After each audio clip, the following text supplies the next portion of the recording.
I come for the creek, but I stay for the waterfalls. And maybe for one of the funner descents in the Cascades. The Siouxon to Huffman Peak loop incorporates the lower part of the Siouxon Creek Trail with the Huffman Peak Trail to the south. Containing 4,500 feet of elevation gain over 22 miles, this is a non-trivial ride. Furthermore, it's important to note that there is a creek crossing on this ride. Bring a change of shoes and socks to leave in the car. You'll be fording through waist-deep water. The trailhead is accessed by driving to the Shalachie Prairie area, just past the Volcanic Monument headquarters. Take a right at the Shalachie Market, and when you see Tum Tum Mountain, the unmistakable wizard hat on the right, you'll know you're on the right road. Keep following your GPS up Forest Service Road 54 until you get to this intersection with Calamity Peak Road, which has an awesome name. Take a left up Calamity Peak Road, which is your only option, as the 54 road is currently blocked off. Follow that for a couple miles until you reach this intersection with the 5701, where you'll turn left. Park here at the hairpin. Don't go to the lower trailhead for this loop ride. You'll want to start up here at the hairpin. Proceed down the road until you see the beginning of the trail here. This section of the Siouxon Creek Trail sees the least hiker traffic as there aren't any super duper attractions along it, and it basically just parallels the road without actually following along the creek. But what it does offer is a super fun old school mountain biking descent. The initial descent loses 700 feet in over 2 miles, which is kind of the perfect grade for just leaping around, jibbing off of things, and overall having a generally accessible good time for everyone. Right here at this creek crossing is where the initial descending fun comes to an end and the ride transitions to a more challenging experience. You are going up Siouxon Creek, so the fun had to stop eventually as the trail descends to join the creek. From this side creek crossing, the trail travels another mile, over which you'll climb as much as you descend until passing by the lower trailhead. There's a little downhill past the lower trailhead, and then the track sort of undulates up and down over the next 4 miles, where you'll climb 529 feet while descending 250, give or take. So you won't really gain that much elevation overall, but you'll still do a fair amount of climbing in here. This is the most hiker-friendly and popular part of the trail as it passes by Horseshoe Falls, which has this cool bridge over it and is also just darned interesting, and it passes by Siouxon Creek Falls, which is an obvious salmon trap, and if there weren't those stupid dams on the Lewis River, there would be salmon here during the right seasons. This part of the wood has had a human presence for at least 10,000 years and probably longer, as the original people here used this location as an obvious place to fish for salmon, and they hunted and gathered in the woods around here. The Siouxon Creek Trail is actually a ton of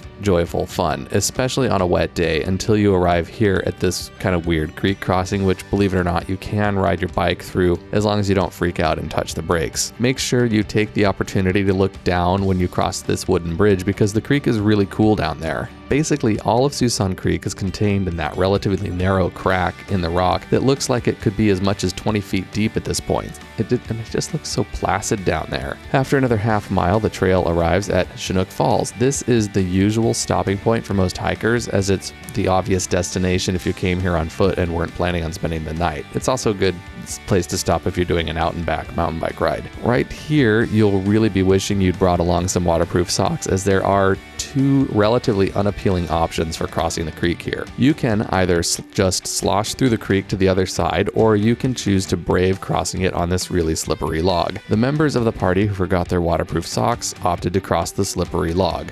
Either way, be careful. This is where the fun stops for a while, as you've got a big grind ahead of you. About another third of a mile up the trail, you'll come to an intersection that's not on the map. There is a connector trail that got added here that'll take you over to Wildcat Falls if you're interested. If you want to stay on the Chinook Creek Trail, just go to the right up the hill.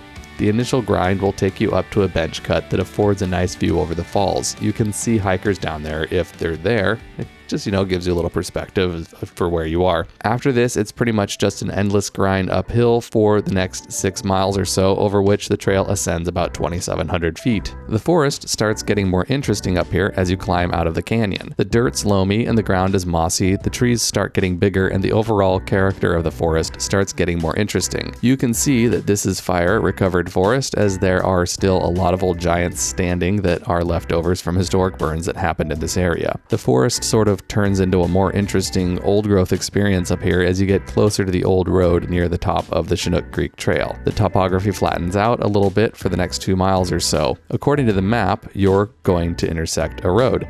What really happens is the trail and former Forest Service logging road both sort of fade into each other, and you'll be riding on devolved Forest Service road that is degraded into trail for the next 4 miles as you climb to the top of the peak. Eventually, the degraded road you're riding does intersect with Forest Service 6403, and you can drive a vehicle up to this intersection for future reference, otherwise known as Siouxon Road. The plus side of this road climb is that this is the first time the trail opens up onto some fantastic views of Lake Merwin, the lowest of the 3 reservoirs on the Lewis River, and also the reason there are no salmon in Siouxon Creek. There is also this pretty gnarly landslide you'll have to navigate. This landslide is probably the reason there is no longer vehicle access to the Siouxon Peak Trail. The forest gets interesting again just as soon as you get past the landslide and continue climbing up the old road that is quickly turning into a fairly grown-in piece of single track. By and by, you'll arrive at the bottom of the actual Siouxon Peak Trail. It's crazy now to imagine that at some point in history, vehicles could actually access this trailhead back in the time before the Forest Service had their budget severely cut.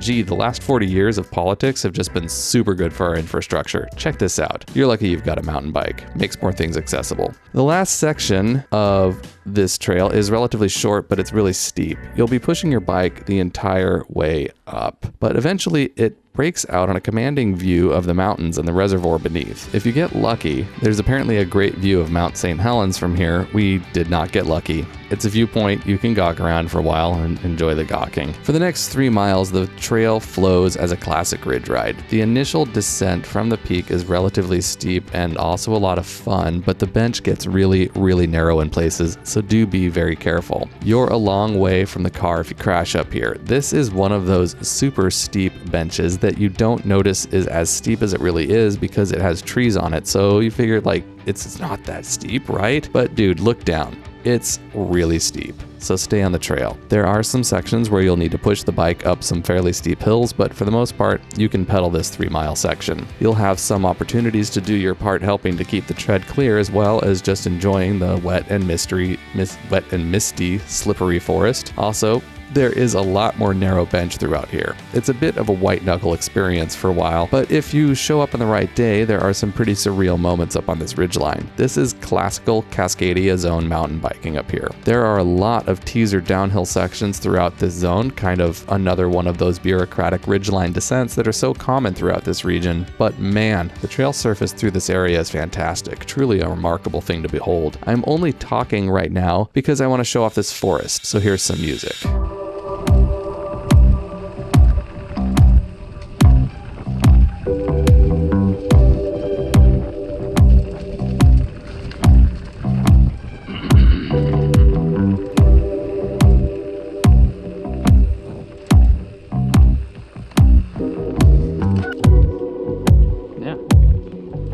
Yeah.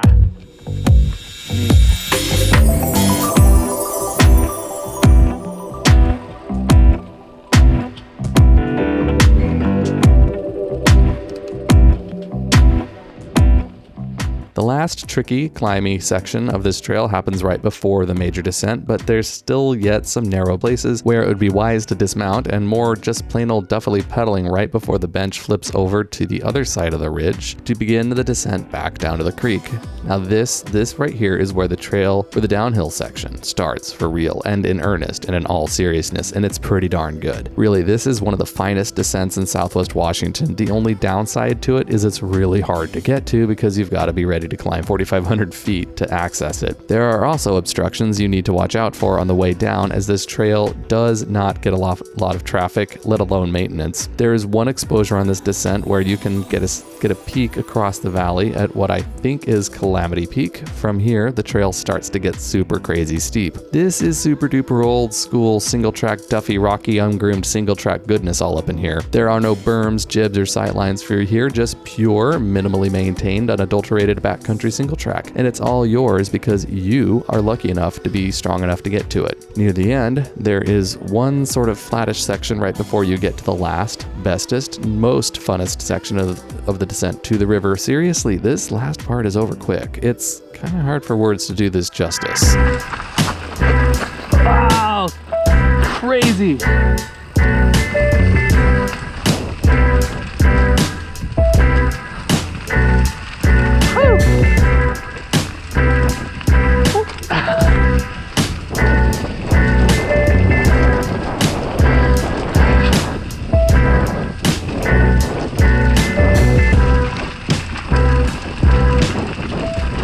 After this last mile of awesomeness, you'll arrive back at the creek. There is no easy crossing. I hope you took my advice and packed a change of clothes, including shoes and socks, because the creek, even in early October, came up to our thighs. You can't do this ride when the creek is too high, so if you see it's raging when you're at Siouxon Creek Falls, then don't attempt the loop. If you're not uncertain, if you're not used to the creek levels here and you're just uncertain, also don't attempt the loop. You cannot fight this current if it is up to your neck. From here, just push your bike back up this access trail until you arrive at this sign, which marks the Siouxon Creek Trail that you were just on, where you started this ride in the first place. There you go.